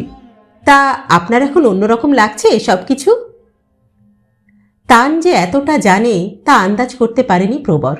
সে চুপ করে রইল। তান বলল, আপনি এক কাজ করুন, বাড়িতে গিয়ে ওই জানলাটা আজকেই বন্ধ করে দিন, আর পুরো একদিন একদম খুলবেন না। ও দেখুক যে আপনিও ব্যাপারটা পছন্দ করছেন না। এর ফল ঠিক উল্টো হতে পারে, জানেন তো? সূর্য বলল, বুঝেছি। এরপর যখন জানলা খুলবে সেদিন মেয়েটি... হারে দূর! তান বলল, মেয়েটা আসলে অপমানিত বোধ করবে, আর সেটা হলে রাস্তায় দেখা হলে নিজে থেকে কথা বলে পাল্টা আলাপ করতে চাইবে, তারপর রাগ থেকে অনুরাগ। কিন্তু রাস্তায় দেখা হবে কি করে? প্রবর জানতে চাইল। আরে বাবা, একটু লক্ষ্য রাখলেই দেখতে পাবেন ও বেড়াতে যাওয়ার অছিলায় বিকেলে আপনার বাড়ির সামনে পায়চারি করতে শুরু করবে। তান জানালো। এবার গান বলল, আচ্ছা, এসবের কিছুই যদি না হয়? না হয় মানে? তান বোনের দিকে তাকালো। না মানে বলছিলাম, ধর উনি জানলা বন্ধ করে দিলেন আর মেয়েটাও ওর সম্পর্কে আগ্রহী হলো না, তাহলে? তাহলে তো ল্যাঠা চুকেই গেল, পরে আর কষ্ট পেতে হবে না। সূর্য জিজ্ঞাসা করল, এই কেমন দেখতে রে? অন্যমনস্ক প্রবর বলল, আমি শুধু মুখ দেখেছি। বাবা, মুখ ছাড়াও আপনি অন্য কিছু দেখেন নাকি? হ্যাঁ? তান খোঁচা দিল। আবার মুখে রক্ত জমল প্রবরের।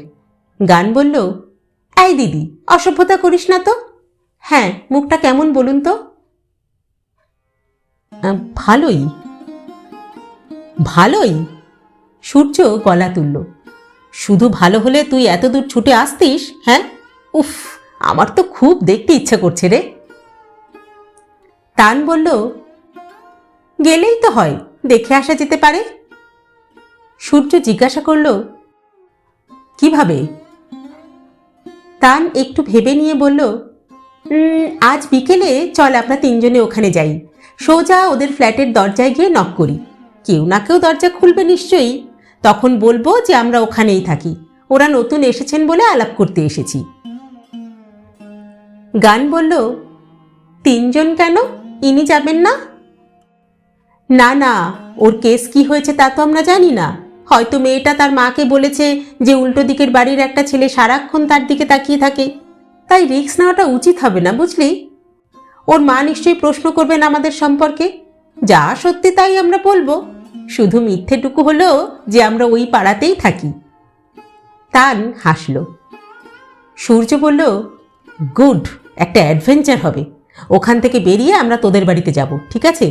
মেয়েটা যদি চালু হয় তাহলে ওকেও সঙ্গে নিয়ে যেতে পারি। তুই আজ বাড়ি থেকে বের হবি না, বুঝলি? আমরা এই ধর 4টে নাগাদ ওখানে চলে যাব। আচ্ছা, ঠিকানাটা এবার বল তো। প্রবর খুব উত্তেজিত হয়ে পড়েছিল। সূর্য এবং ওর বোনেরা যে তার জন্য এতটা করবে তা সে ভাবতেই পারেনি। সে সূর্যকে মেয়েটির ফ্ল্যাটের অবস্থান ভালোভাবে বুঝিয়ে দিল। দুপুর থেকেই বুকের মধ্যে ড্রাম বাজছিল প্রবরের। তান যেরকম মেয়ে তাতে সব কিছু করতে পারে, হয়তো বুঝিয়ে সুঝিয়ে মেয়েটাকে এই বাড়িতে নিয়েও আসতে পারে। সেরকম হলে সে কি করবে? গান বা তান সম্পর্কে পরিচয় দেওয়া যাবে, কিন্তু সেই মেয়েটিকে কি পরিচয় দেবে সে মায়ের কাছে? উল্টো দিকের ফ্ল্যাটে থাকে বললে তো অনেক রকম প্রশ্ন হতে পারে। এক গান যদি বলে যে ওদের সঙ্গে পড়ে, তাহলে হয়তো ম্যানেজ করা যাবে, কিন্তু গান কি তা বলতে পারবে? ওই নিয়ে তখন আলোচনা করেনি বলে এখন কেমন যেন আফসোস হচ্ছে প্রবরের। ঘড়িতে এখন মাত্র 2টো। বন্ধ জানলাটার দিকে তাকালো সে। তানের কথা মতো বাড়িতে ফিরেই সে জানলাটা বন্ধ করে দিয়েছে। বন্ধ করার সময় অবশ্য ওই জানলায় কেউ ছিল না। জানলা বন্ধ করায় ঘরের আলো অবশ্য কমেছে। তা কমুক, কিন্তু মেয়েটা নিশ্চয়ই এতক্ষণ বন্ধ জানলা দেখে 5-7 ভাবতে আরম্ভ করেছে। আচ্ছা, মেয়েটা কি ধরনের মেয়ে? তান কিংবা গানের মতো স্মার্ট, ঝরঝরে কথা বলে? অবশ্য গান একটু চাপা, চোখের চাহনিও কেমন যেন অন্যরকম। গানের সঙ্গে দূর থেকে দেখা হলেও কি একই অবস্থা হতো? কিরে, ঘর অন্ধকার করে বসে আছিস কেন? পারমিতা ঘরে ঢুকল। অন্ধকার কোথায়? গলার স্বর জড়িয়ে গেল প্রবরের। এ কি, জানলা বন্ধ কেন? খুলে দে। না, বড্ড ধুলো আসছে। ধুলো? এত ওপরে? কি যা তা বলছিস বলতো? আসছে, তুমি জানো না? আচ্ছা শোন, তোকে একটা কাজ করতে হবে আজকে। কি কাজ? বিরক্ত হলো প্রবর। তোর ঠাকুমার বা হাতটা কদিন ধরেই কাঁপছে, বুঝলি? কেমন যেন জোর পাচ্ছেন না। নার্ভের ব্যাপার তো। তোর বাবা অফিস থেকে সোজা ডক্টর মুখার্জির চেম্বারে চলে যাবে বলেছে। তুই তোর ঠাকুমাকে নিয়ে একটা ট্যাক্সি করে ওই ধর 4:30টার সময় ওখানে পৌঁছে যাবি, কেমন? ডক্টর মুখার্জির চেম্বার কোথায় তোর মনে আছে তো? ওয়েলিংটনে। একবার গিয়েছিলি তো। মাথায় যেন বাজ পড়ল প্রবরের। সে বলল, অসম্ভব। অসম্ভব মানে?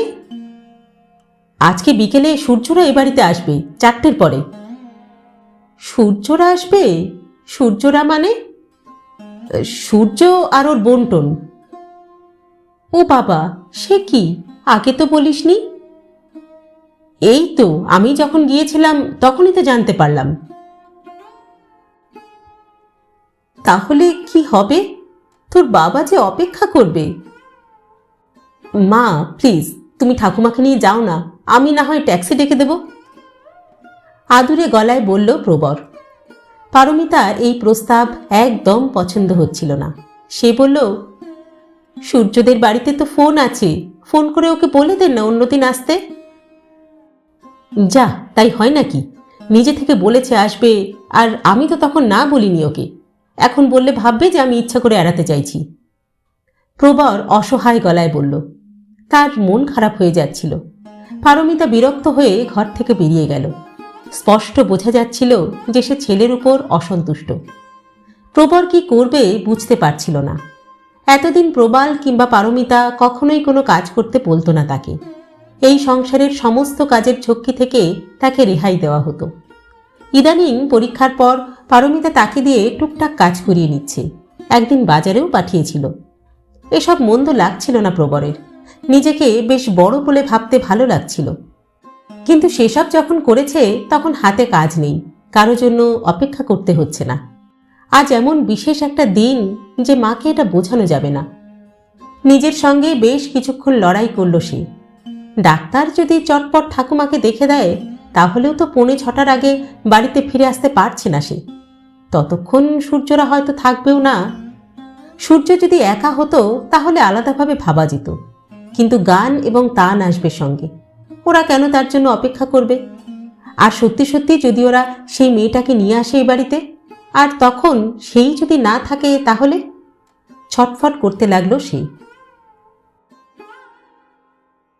প্রবর ঠাকুমার ঘরে গেল।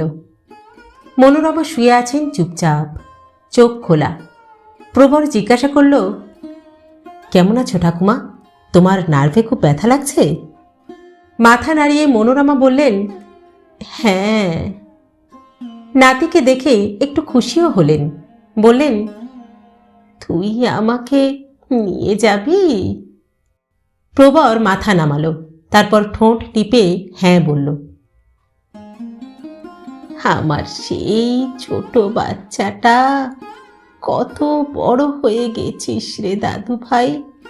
এই তো সেদিন জন্মালি, তোর মুখে ভাত দেওয়া হলো, আর আজ তুই আমার গার্জেন হয়ে আমাকে নিয়ে যাচ্ছিস। তোর দাদু বেঁচে থাকলে কত যে খুশি হতো। লক্ষ্মী ছেলে আমার, লক্ষ্মী ছেলে। মনোরমা প্রবরের গায়ে হাত বুলিয়ে দিলেন। আর কিছু করার নেই। মায়ের ঘরে ঢুকে টেলিফোনের দিকে এগোলো প্রবর। রিসিভার তুলে নম্বর ঘোরাতে যাবে এমন সময় পারমিতার গলা পাওয়া গেল। কি ব্যাপার রে, কাকে ফোন করছিস? সূর্যকে, ওদের আসতে নিষেধ করব, গম্ভীর গলায় বলল প্রবর। দরকার নেই, ওরা এলে কমলাকে বলবে জলখাবার দিতে, কেমন? তার মানে? প্রবরের আচমকা আনন্দ এলো মনে। তাহলে ঠাকুমাকে কে নিয়ে যাবে? কি আর করা যাবে, আমিই নিয়ে যাব, পারমিতা উদাস গলায় জানালো। কেন, আমি তো রাজি ছিলামই। সেটা তো তোমার মুখ দেখেই বুঝতে পারছি। যাই হোক, তোমার বাবার সঙ্গে আমার কথা হয়ে গেছে, তুমি শুধু একটা ট্যাক্সি ডেকে দিলেই হবে, বুঝেছ? মায়ের মনে যখন কোনো কারণে সামান্য অভিমানও জমে তখন তুমি বলে, না হলে তুই। রিসিভার নামিয়ে রেখে সে ধীর পায়ে নিজের ঘরে চলে এসেই লাফিয়ে উঠল। উফ, কি বিশাল একটা পাহাড় যেন বুক থেকে নেমে গেল, আর দারুণ হালকা লাগছে এখন। দুপাক ঘুরে জানলার দিকে তাকালো প্রবর। থাক, বন্ধই থাক ওটা। নিজের বিছানায় টান টান হয়ে শুয়েই খেয়াল হলো পোশাকের কথা। আজ কি পোশাক পরা যায়? বাড়িতে সে এখনো হাফ প্যান্ট অথবা পায়জামা পরে। বাটিকের কাজ করা দুটি পাঞ্জাবিও আছে তার, বেশ রংচঙে, কিন্তু সেগুলি পরে বাড়িতে বসে থাকা যায় না। সে ঠিক করলো জিন্সের প্যান্ট আর টি শার্ট পরবে। বুড়ো এক ট্যাক্সিওয়ালার গাড়িতে মা এবং ঠাকুমাকে যত্ন করে তুলে নিজেদের ফ্ল্যাটে ফিরে এলো প্রবর। এখন আবার তার একটু খারাপ লাগছে। যদি সূর্যের সঙ্গে কথা না হয়ে যেত তাহলে সে নিশ্চয়ই ঠাকুমার সঙ্গী হতো। দিনটা অন্য দিন যে কেন হলো না। 4টে বেজে গেছে অনেকক্ষণ। সাজগোজ করে বাড়িতে বসেছিল প্রবর। এক জায়গায় স্থির হয়ে যেন বসা যাচ্ছে না। মাঝে মাঝে নিজের ঘরের বন্ধ জানলার সামনে গিয়ে সে দাঁড়াচ্ছে। ওটা খুললে হয়তো দেখতে পাওয়া যেত যে ওই বাড়িতে সূর্যরা এসেছে কিনা। 5টা বাজল। এতক্ষণ কি করছে ওরা? কত গল্প, নাকি খাবার টাবার দিয়েছে? প্রবর আর অপেক্ষা করতে পারছিল না। ইতিমধ্যে কমলাদিকে সে বলেছে খাবার তৈরি করতে। 5:30 বেজে গেল। প্রবর আর যেন পারছিল না।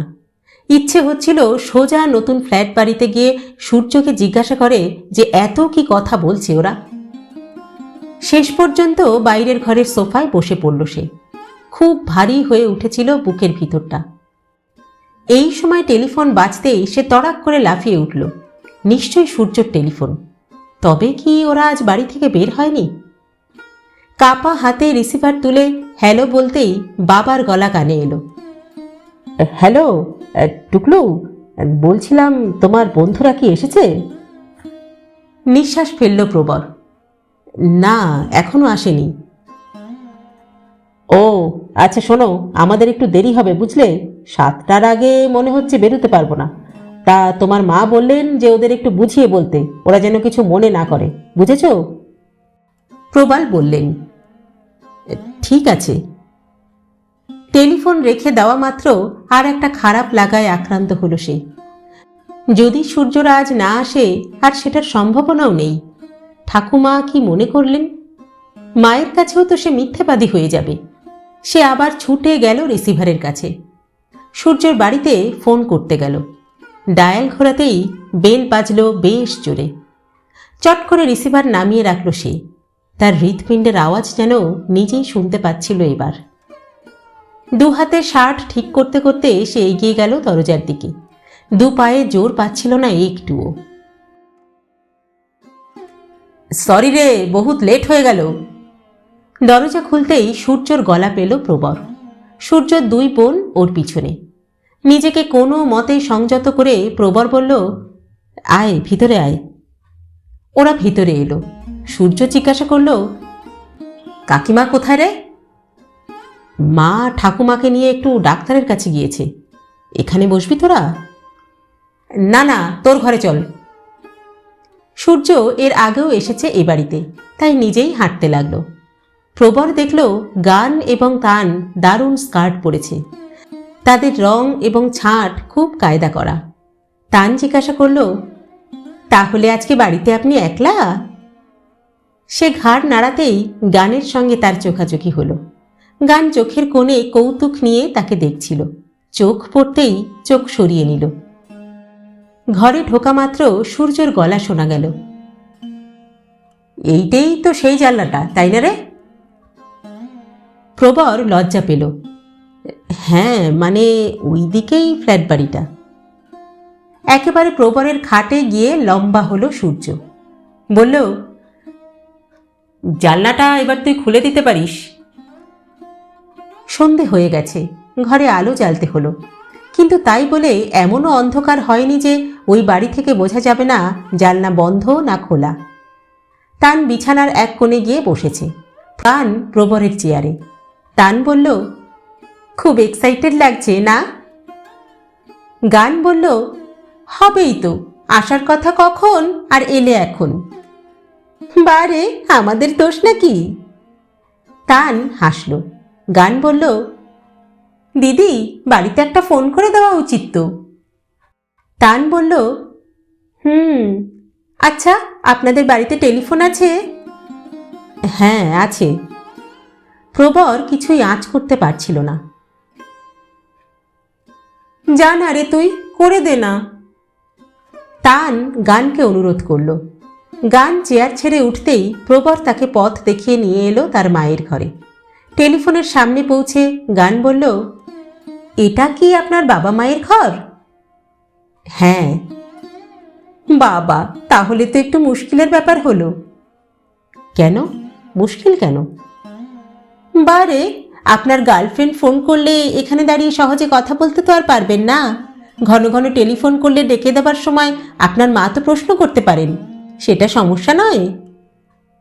গান রিসিভার তুলে ডায়াল করতে লাগলো। এই ব্যাপারটা নিয়ে কোনোদিন ভাবেনি প্রবর। এখনো পর্যন্ত তার টেলিফোন খুব একটা আসেও না। কিন্তু গান যা বলল, সেরকম হলে সমস্যা তো হবেই। মায়ের সামনে সে কি করে কথা বলবে? আর মা যদি এই ঘরেই বেশিক্ষণ থাকে? টেলিফোনটাকে বাইরের ঘরে নিয়ে যাওয়া উচিত, কিন্তু সেটা কি করে হবে? মা বাবাকে বললে কারণ জানতে চাইবে। সে টেলিফোনের তারের দিকে তাকালো। যদি তার কেটে রাখা হয় এই ঘরের? না, তাতে কোনো লাভ হবে না। টেলিফোন অফিসের লোক এসে ঠিক আবার জুড়ে দিয়ে যাবে। হ্যালো, আমি গান বলছি। হ্যাঁ, আচ্ছা শোনো, 7:30টার মধ্যে আমরা ফিরব, ঠিক আছে? রাখছি। গান রিসিভার নামিয়ে রাখতেই প্রবর জিজ্ঞাসা করল, বাড়িতে কথা বললেন? কেন? আপনি কি ভেবেছিলেন কোনো বয়ফ্রেন্ডের সঙ্গে কথা বলছি? না না, তা ভাবিনি। আমরা আজ নিজেদের বাড়িতে ফিরে যাব।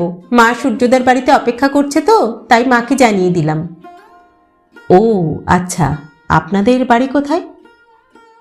সাউথার্ন পার্ক, লেকের কাছেই। চলুন।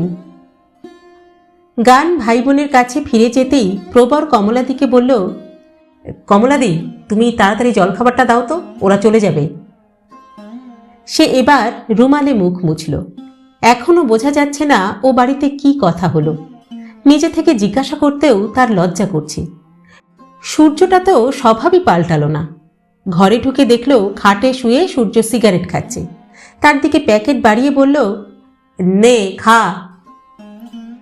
না না, আমি সিগারেট খাই না। এতদিন খেতিস না, কিন্তু এখন তো খাওয়ার বয়স হয়েছে তোর। আর কাকিমা তো বাড়িতে নেই। ধুর, আমার ভালো লাগে না। বুঝলাম, ঠিক আছে, অ্যাস্ট্রেটা তো দে।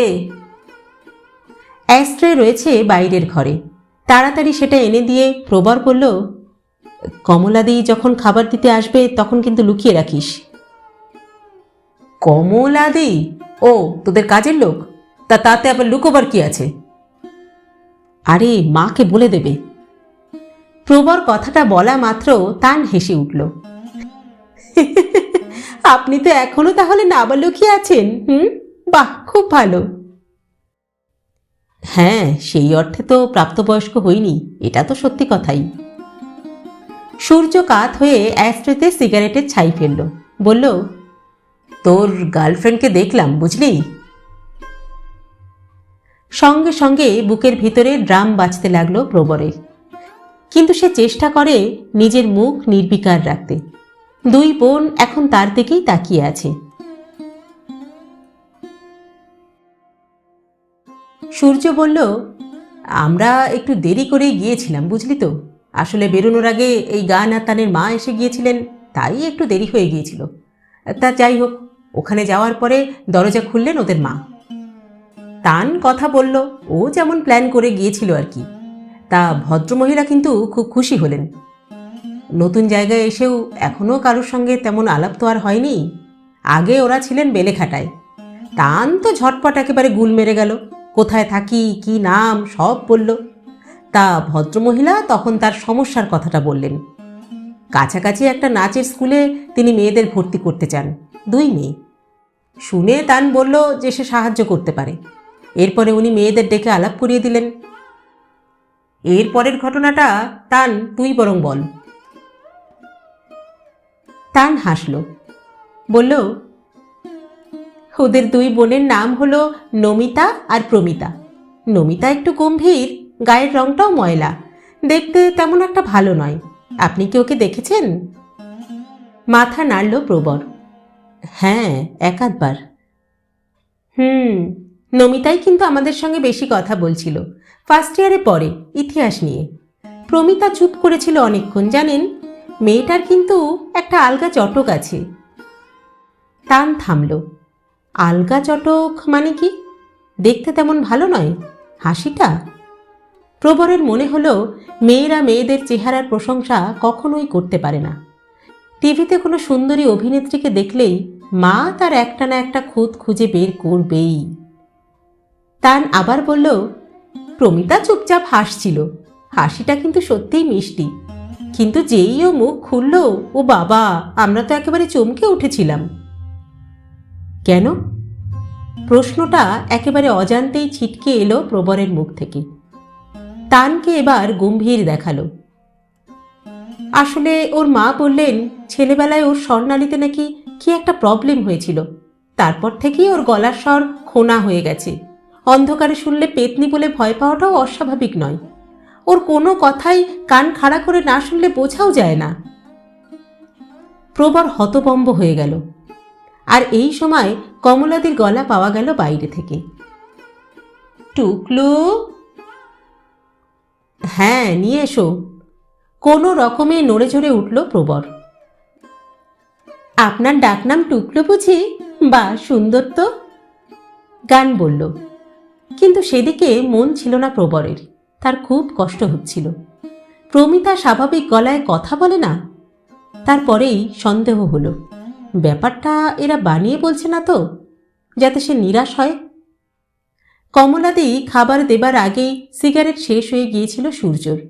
খাবার দেখে সে বলল, ওরে বাপ রে, এ তো দেখছি একেবারে ডিনার।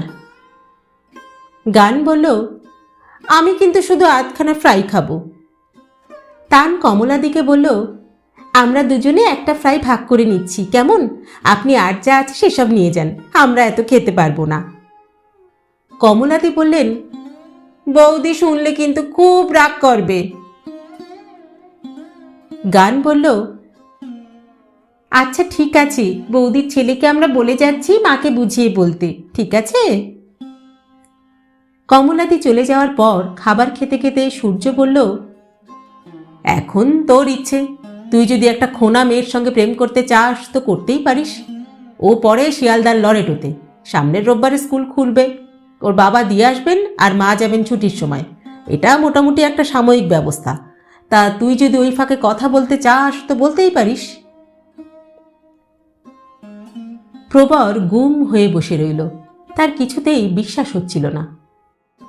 তান সেটা লক্ষ্য করেছিল। সে বলল, আপনার হয়তো মনে হচ্ছে যে ঠিক শোনেননি, তাই না? না মানে, একটা কাজ করলে কিন্তু আপনার দ্বিধা মিটে যাবে জানেন। চলুন তো আমার সঙ্গে, চলুন। কোথায়? একটা টেলিফোন করব। অগত্যা তানকে নিয়ে যেতে হলো। ছোট্ট পার্স থেকে কাগজ বের করলো তান। তাতে টেলিফোন নম্বর লেখা। ডায়াল করে সে বলল, হ্যালো হ্যালো, হ্যাঁ মাসিমা, আমি স্বপ্না বলছি। ওই যে খানিক আগে গিয়েছিলাম আপনাদের বাড়িতে। বাড়িতে ফিরে এসেছি। বলছি, আপনি একটু প্রমিতাকে জিজ্ঞাসা করুন তো যে ওদের ক্লাসে রঞ্জনা বলে কোনো মেয়ে পড়ে কিনা। হ্যাঁ হ্যাঁ, আসলে রঞ্জনা লরিটোতে পড়ে, বুঝলেন। ওদের গাড়ি আছে। ওর মা চাইছেন যে সেটা কেউ শেয়ার করুক। আমার সঙ্গে তো রঞ্জনার দেখা হয়নি। যদি এক ক্লাসে হয় তাহলে। হ্যাঁ হ্যাঁ, আমিও তো সেই কথাই বলছি। হ্যাঁ, প্রমিতাকে দিচ্ছেন? হ্যাঁ হ্যাঁ দিন, ঠিক আছে।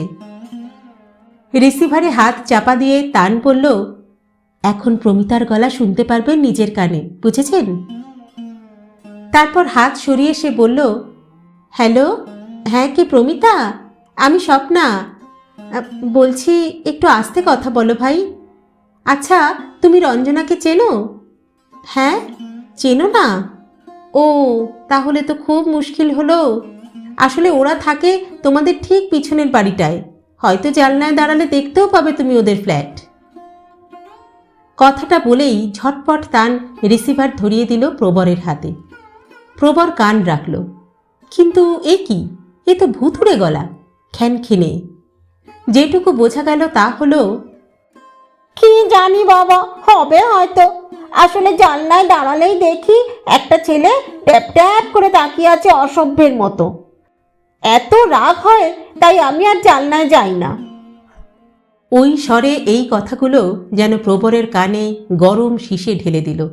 সে ঝটপট রিসিভার নামিয়ে রাখতেই তান জিজ্ঞাসা করল, কি হলো? কিছু না। প্রবর ঠোঁট কামড়ালো। এবার তান তার কোনই ধরল। এই, বোকামি করো না। চেনো না, জানো না, দূর থেকে দেখে একটা মেয়ের প্রেমে কখনো পড়তে হয়? আগে ভালো করে জানবে যে সে তোমাকে চাইছে কিনা, তোমার নিজের কতখানি ভালো লাগছে, তারপর তো এইসব চিন্তা করবে।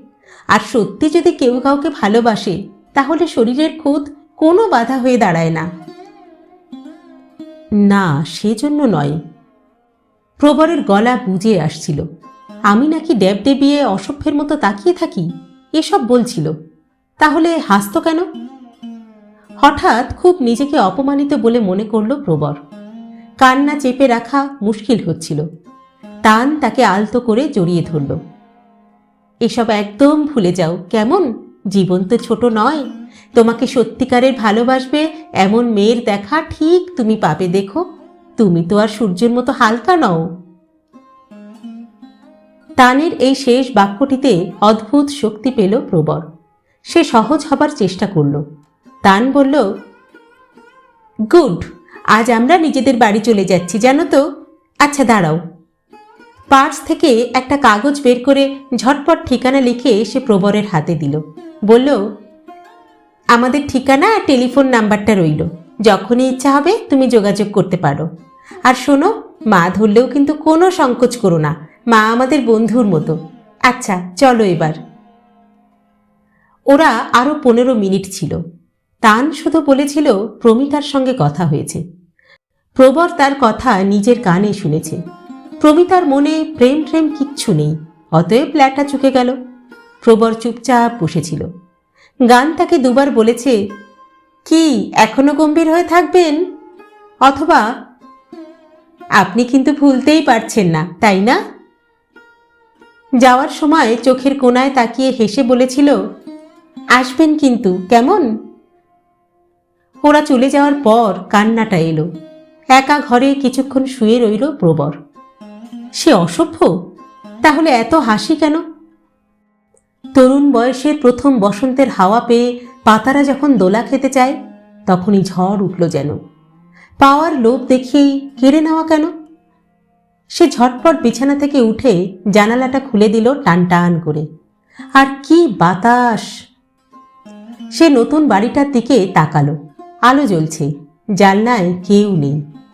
হঠাৎ তার মনে পড়ল যে চিরকুট দেখে তান বাড়িতে ফোন করেছিল সেটা রিসিভারের পাশেই পড়ে আছে। এক দৌড়ে সে মায়ের ঘরে গিয়ে কাগজটা তুলে কুটি কুটি করে ছিঁড়ে ফেলল।